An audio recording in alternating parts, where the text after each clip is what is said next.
नमस्कार दोस्तों, next gen YouTube channel पर आपका हार्दिक स्वागत है। विषय है भारत की लूट एवं बदनामी, श्री धर्मपाल द्वारा रचित समग्र लेखन, अध्याय 2, भाग 3। लेकिन सम्मान्य सज्जनों ने अपने धार्मिक ग्रंथों में कुछ अंश हमें पढ़कर सुनाए, जिनमें से कुछ में तो विशुद्ध एवं भव्य नैतिकता की बातें निहित हैं।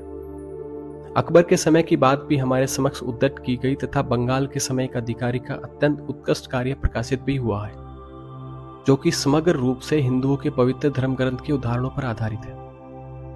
मैं इस ओर सदन का ध्यान आकर्षित करना चाहता हूं, साथ ही मैं अपने विरोधियों को इस बहस के संबंध में अनुरोध करना चाहता हूं कि वे इस तथ्य से अवगत हैं कि नहीं, यह स्वीकार्य तथ्य है। मैं हिंदू धर्म विधि के श्री हाल्डेट के अनुवाद का संदर्भ दे रहा हूं कि यदि कोई शूद्र उनके धर्म ग्रंथ को छू लेता है, पढ़ लेता है, तो सुनता है, तो यह अत्यंत निर्मम मृत्यु का भागी होता है। यदि हमारे विरोधी इसे अभिज्ञ है, तो इससे वह अवश्य सिद्ध होता है कि जिस पथ पर हम अग्रसर हो रहे हैं, उसका पथ प्रदर्शन करने के लिए वे कितने समर्थ एवं योग्य हैं। यदि वे इससे अवगत हैं, तो ये बताएं कि यह सब कितना न्यायसंगत है। उस उत्कृष्ट नैतिकता के विषय में, पूर्व भारतीय जनता की उत्कृष्ट नैतिकता के विषय में वो बताएं कि किस नैतिकता का प्रतीक है। महोदया, आखिरकार ऐसा क्या है कि विश्व के अन्य गैर ईसाई सभ्य देशों के समान ही भारत में ऐसी विकट स्थिति क्यों बनी हुई है? वहां आंतरिक और बाह्य धर्म सिद्धांतों की बहुत ऊंची बातें हैं। उनके दार्शनिकों के लेखन में नैतिकता की बहुत ही ऊंची बातें कही गई हैं। हमें उनके कथन अत्यंत उत्कृष्ट कोटि के मिलते हैं, परंतु हम जानते हैं कि नैतिक विचारों और व्यवहारिक रूप में बीच कोई मेल नहीं दिखता। आज भी वहां के बहुसंख्यक लोग वंचित, गंवार एवं राक्षसी प्रवृत्ति के दिखाई देंगे। साम्राज्यवादी दार्शनिक एंटोनियस के उदात्त चिंतन के अधिक उन्नत धब्बे और कहां दिखाई देंगे। और अकबर की संस्थाओं के जवाब में टैमरलेन का नाम ले सकता हूं, क्योंकि हमारे विरोधियों में से एक ने अभी उसका नाम ऐसे अत्यंत रक्तरंजित निरंकुश शासन के रूप में लिया, जिससे सदैव गद्दी का अपमान ही किया, परंतु जिसे श्री गिबन ने संपूर्ण राजतंत्र के आधार पर अब तक का सबसे अधिक अच्छी एवं सर्वांगपूर्ण प्रणाली के रूप में स्थान दिया है। इस समय हम जिस विषय पर चर्चा कर रहे हैं, यह इतना महत्वपूर्ण है कि मैं अपने तर्क के औचित्य हेतु इसे थोड़ा अधिक विस्तृत रूप में प्रस्तुत करना चाहूंगा। यद्यपि मैंने काफी कुछ अकथित रूप में छोड़ दिया है, जिससे सदन की कृपा दृष्टि का उल्लंघन ना हो। भारत में लंबे समय तक आधिकारिक रूप में रहने वाले कुछ सज्जनों की प्राधिकारिता के संबंध में उनके द्वारा कथित भारतीय देसी लोगों की सत्यनिष्ठा के प्रमाण एवं सर्वोच्च नैतिकता के संबंध में मैं प्राधिकारियों से भी बढ़ चढ़कर कहने की गुजारिश करता हूं। जब यह सदन मेरी बात से अवगत हो जाएगा, तब मुझे विश्वास है कि उनके दिमाग में कोई संदेह शेष नहीं होगा कि भारत के देसी लोगों के नैतिक चरित्र के बारे में मेरा प्रस्तुतिकरण कितना सही है, और उस पर किसी भी तरह की कोई आपत्ति उठाने की आवश्यकता नहीं है। महोदय, मैं सर्वप्रथम आपके समक्ष हिंदुओं की नैतिक स्थिति के बारे में कुछ सर्वमान्य अभिमत उद्धृत करना चाहता हूं, जिन्हें प्रख्यात लेखकों ने लिखा है। उनकी प्रामाणिकता भी अत्यंत अधिक है। वे कंपनी की सेवा में उच्च पदों पर लंबे अरसे तक रहे हैं। वे काफी लंबे समय तक वहां रहे हैं, उन्होंने उनके साथ काफी लंबे समय तक संवादिता बनाए रखी है, तथा उनके चरित्र के संबंध में अधिक पता होना ही चाहिए। यहां मैं उनके लेखन के कुछ अंश पढ़कर सुनाने वाला हूं। इन्हें सदन के समक्ष अत्यंत मूल्यवान कागजात के रूप में रखा जाए। इस सदन के समक्ष एक अत्यंत सम्माननीय प्रिय मित्र के कार्य को भी रखा गया है, जिसमें उत्कृष्ट सूझबूझ है और जिनके द्वारा प्रस्तुत तथ्य एवं राय आदर से सुने जाते हैं। भारत में निवास के दीर्घ समय में वहां के लोगों ने पूरी तरह से परिचित हैं, तथा जिस विषय पर इस समय हम चर्चा कर रहे हैं, उस विषय पर उचित न्याय देने का सक्षम सिद्ध हो सकते हैं। अपने प्रथम साक्षी के रूप में यात्री बर्नियर के कार्य को प्रस्तुत करूंगा, जो कि इस विषय में आधिकारिक व्यक्ति हैं। मैं श्री हास्टिंग की जांच के साक्ष्य के रूप में उनके कार्य को भी प्रस्तुत करूंगा। यह वह व्यक्ति है जिसने लगभग 150 वर्ष पूर्व देसी लोगों के बीच में यात्रा की थी। उनके बीच रहकर इस चरित्र के विषय में, विशेष रूप से ब्राह्मणों के चरित्र के विषय में जानकारी प्राप्त की थी और उनके विषय में लिखा था। लेकिन चूंकि उन्होंने अपने दृष्टिकोण का सारांश प्रस्तुत किया है तो मैं सामान्य रूप से उनके उच्च दृष्टिकोण को ही प्रस्तुत करूंगा।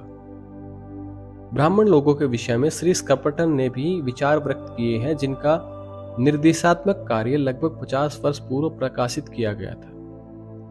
कर्नाटक के श्रेष्ठ इतिहासकार श्री ओरमे उनकी चारित्रिक विशेषताओं की ओर अधिक निम्न स्तरीय गाथा हमारे समक्ष प्रस्तुत करते हैं। क्या भारत के देसी लोग समस्त मैत्री भाव के अनुदार और अकृतज्ञता के बदनाम नहीं हैं? क्या वे अपने समस्त व्यवहारों में चालबाज एवं धोखेबाज नहीं हैं? उनका धर्म अंधविश्वासों के प्रभाव से नहीं उठ पाया था। ओरमे का भारत, खंड 4, पृष्ठ 434। ब्राह्मण लोग उदारता पूर्वक दान स्वीकार करके प्रत्येक अपराध का प्रायश्चित कराने में सक्षम थे। अपनी सथान लोलुपता और विषयासक्ता के लिए वे स्वयं जिम्मेवार थे। ओरमे ने पूर्वीय भारतीय मुसलमानों का चरित्र भी ब्राह्मणों के ही चरित्र जैसा नकारात्मक दिखाया है। वे अपनी प्रजा के प्रति अत्यंत घृष्टतापूर्ण, स्वेच्छा से अनियंत्रित, अमानवीय, क्रूरतापूर्वक घातकी एवं हत्यारे थे। अपराध में भी राजनीति के समान ही अत्यंत चालाकी से परिपूर्ण थे। वे अत्यंत क्रूरतापूर्वक एवं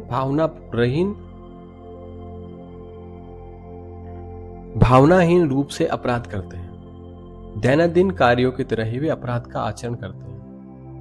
वे अत्यधिक कामुक एवं विषयाविक्त हैं। ये प्रकृति से विद्रोह करते हैं। इन्हें सत्ता की असीम भूख है। जिस प्रकार इनमें दुर्गुणों का आधिक्य है, उसी प्रकार से अपव्यय करने के लिए धन संचित करने की भी महत्ता की भूख है। इन भारतीय जंगली लोगों का इस प्रकार का चरित्र है। और में भारतीय जंगली लोगों के तौर तरीके आदि, वही पृष्ठ 423। गवर्नर होलवेल ने पूर्वी भारतीय देसी लोगों के चरित्र को इतने सीधी सादी एवं नपीतुली शब्दावली में प्रस्तुत किया है कि उसे यहां उद्धत किया जाना चाहिए। ऐसा प्रस्तुत करते हुए यह ध्यान रखना चाहिए कि होलवेल का दिमाग ईसाई धर्म के पूर्वाग्रह से दूषित नहीं था। ईसाई पद्धति के प्रति वे पूरी तरह से तटस्थ थे। भारत के देसी लोगों की तुलना करते हुए उन्होंने इसी तटस्थ दृष्टिकोण को अपनाया है।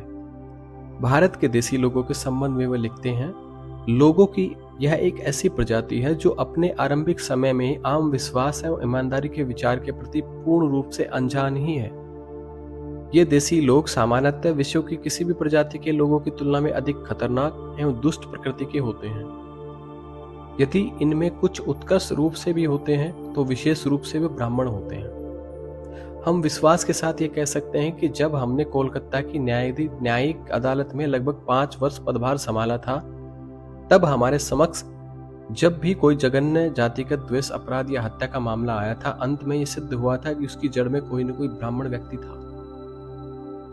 लॉर्ड क्लाइव की गवाही भी इसी तरह की स्पष्ट और सार्वगर्भित भाषा में दी गई है। हम अपने सुदीर्घ अनुभव के आधार पर जानते हैं कि इस देश के आदिवासियों में किसी भी कार्य के प्रति नैतिक बाध्यता बिल्कुल भी नहीं है। इस तरह उनके संबंध में नकारात्मक चरित्र की बातें गवर्नर बेसेल्ट ने की है। वे भी विशेष रूप से धन लोलुपता, विश्वासघात और नमक हरामी के संबंध में ही हैं। श्री शोरे अब लॉर्ड टेनमाउथ के चरित्र को अत्यंत काले रंग में रंगते हैं। देसी लोग कायर एवं चापलूस हैं। व्यक्तियों को व्यक्तिगत रूप से मान सम्मान की तमीज ही नहीं है तथा समग्र राष्ट्र नागरिक गुणों की दृष्टि से शून्य है। वे झूठ बोलने के बिल्कुल भी संकोच नहीं करते। यहाँ झूठ बोलने के लाभ दिखता है। झूठ, चोरी, लूट, छीना चपटी, हत्या आदि भी समाज से बहिष्कृत किए जाने योग्य बड़े अपराध नहीं माने जाते। हिंदू अत्यंत स्वयं केंद्रित है। उसका स्वभाव ही उनका मार्गदर्शक है। अन्य टिप्पणियां भी इसी स्वरूप की हैं। 20 या 30 वर्ष पूर्व गवर्नर जनरल के रूप में कार्यरत सर जॉन मैकफर्सन ने इस स्त्री के संबंध में विचार व्यक्त करते हुए वर्णन किया है। मुझे आशंका है कि श्री शोरे द्वारा चित्रित यह तस्वीर अत्यंत सौम्य है। वे बंगालियों के मुख्य गुणों को दर्शाते हैं। उनके द्वारा खींची गई यह तस्वीर बिल्कुल ही काल्पनिक नहीं है। लॉर्ड कॉर्नवालिस ने उनके आचरण में यह सिद्ध किया कि देसी लोग विश्वास के काबिल ही नहीं है। लोगों में मौके का फायदा उठाने की प्रवृत्ति बहुत है। वे न तो किसी पर विश्वास करते हैं, न किसी विदेशी व्यक्ति को, चाहे वह हिंदू हो या मुसलमान। निम्न श्रेणी के नौकर से ऊपर के ओहदे पर वो नियुक्त भी नहीं करते। शायद यह ठीक ही हो, क्योंकि 400 वर्ष पूर्व वहां के महान विजेता तैमूर लंग ने हिंदुस्तान के देसी लोगों के चरित्र के संबंध में कुछ इसी प्रकार के विचार व्यक्त किए थे। उनका मानना है कि हिंदुस्तान के लोगों को मानवता के गुणों की कोई आकांक्षा नहीं है, उन्हें अपनी कल्पना ही नहीं पड़ी। पाखंड, छल, कपट, ठगी को अत्यंत उत्कृष्ट कार्य मानते हैं। लेखक के पूर्वोक्त संकलन में व्यक्त भारतीय देसी लोगों के चरित्र के समान निम्नलिखित सारगर्भित वर्ण से मेरे सम्मान्य मित्र अच्छी तरह से परिचित ही रहे होंगे। समग्र भारत के लोग अत्यंत विकृत एवं निकृष्ट हैं। उनमें नैतिक दायित्व की भावना अत्यंत कम है। वे जो कुछ उचित समझते हैं वे उसके प्रति अत्यंत जिद्दी हैं। वे द्वेषपूर्ण हैं। वे लंपट प्रकृति के हैं। अपने तौर तरीकों में सामान्य रूप से भ्रष्ट हैं तथा समाज में इस प्रभाव को अत्यधिक तीव्र रूप से प्रतिपादित करते हैं। अपने दुर्गुणों की वजह से स्वयं को दुखों में निमज्जित हैं, साथ ही दूसरों को भी प्राकृतिक विरासतों का उपयोग करने का विशेष दृष्टिकोण रखने के कारण दुखों में डालते हैं। लेकिन हमें भारत के देसी लोगों के नैतिक पतन के कारणों के सुदीर्घ एवं अनुक्रमिक साक्ष्यों की शर्मसाध्य ढंग से पड़ताल करने की आवश्यकता है। मैंने कुछ अंश पहले ही पढ़कर सुनाए हैं। वे प्राचीन काल से संबंधित हैं। ऐसा भी हो सकता है कि हमारे सुदीर्घ शासनकाल में देशी लोगों के चरित्र में सुधार हुआ हो। लेकिन महोदय, मुझे ये कहते हुए दुख होता है कि आवश्यकता होने पर ही ऐसा कुछ नहीं हुआ। मुझे संदेह है। मुझे बहुत पूर्व की बात करते हुए भी ऐसा लगता है कि विश्वास भी होता है कि कुछ देसी लोगों का नैतिक स्तर बहुत प्राचीन समय से ही पतन की दृष्टि में गर्त में धंस गया है। इस संबंध में मैं प्रमाण के तौर पर भारत के देसी लोगों का इस विकृति और अधम स्थिति के व्यक्त करने वाले इस सदन के एक प्रख्यात सज्जन को, जो अपनी प्रतिभा एवं वाक कटुता के लिए मशहूर है तथा जिनके प्रस्तुतिकरण अत्यंत तार्किक है, प्रस्तुत करूंगा। मुझे उम्मीद है तथा विश्वास है कि हम उन्हें अपने पक्ष में शीघ्र ही देख पाएंगे। मुझे शायद कहने की आवश्यकता नहीं, मेरे संकेत को आप समझ ही रहे होंगे। मैं सर जेम्स मैकिन्टोश की बात कर रहा हूं। वे हाल ही में मुंबई की न्यायपीठ के अध्यक्ष नियुक्त हुए हैं तथा अत्यंत प्रख्यात हैं। उन्होंने मुंबई की भव्य न्यायिक प्रक्रिया में परिवर्तन लाने के संबंध में 1803 में यह कहा था कि मैं स्वयं अनुभव करता हूं कि हाल ही में प्रसिद्ध प्राप्त व्यक्ति सर विलियम जोन्स, जो कि भारत की देसी लोगों की पक्षधरता के पूर्वाग्रह से पीड़ित हैं तथा जिन्होंने अपने अध्ययन के निष्कर्षों में जो भी सिद्ध किया, जिसके संबंध में मेरा मानना है कि उनके निष्कर्ष न तो पूर्ण तार्किक है, न ही अप्रिय है अथवा बेढंगे ही है। मेरा आकलन है कि उन्होंने एक लंबे न्यायिक अनुभव के पश्चात अनिच्छा से यह सब स्वीकार किया है, जैसे कि वे स्वयं जोर देकर कहते हैं कि यह सब कुछ साक्ष्य के प्रचार की दृष्टि से हुआ है। मैंने स्वयं अवलोकन किया है कि यह नैतिक सिद्धांत के विलोपन की दृष्टि से अन्य प्रकार के दृष्टापूर्ण और जघन्य अपराध है, जो कि कल्पना से भी अधिक भयावह है। इसके आसन्न परिणाम समाज के अत्यंत अनिष्टकारी होते हैं। कुछ समय पश्चात उन्होंने पुनः टिप्पणी की, इस अपराध के संबंध में मैंने पहले सूचना दी ही थी, लेकिन अब इस संबंध में अपने गहन और दुखद अनुभव से मैं कह रहा हूं। मेरा आशय है कि मैं कुछ साक्ष्य प्रस्तुत कर रहा हूं। पूर्व में चारित्रिक गुणों के निम्न स्तर का एक ऐसा शोचनीय प्रमाण मिलता है, जिसके प्रति सर जेम्स मैकिन्टोश की उपयुक्त टिप्पणी के प्रति ध्यान आकर्षित किया गया है। एक प्रत्यक्षदर्शी साक्षी महिला के बयान दर्ज करने वाले व्यक्ति ने पूछताछ की तो उसे टालमटोल की। प्रश्न यह था कि क्या गलत बयानी करने में कोई बुराई है। उसने उत्तर दिया कि मैं समझती हूं कि अंग्रेज लोग इसे अत्यंत गलत मानते हैं, लेकिन मेरे देश में ऐसा नहीं है। देखिए 1804 के एशियाटिक रजिस्टर पर दी गई मुंबई लॉ रिपोर्ट।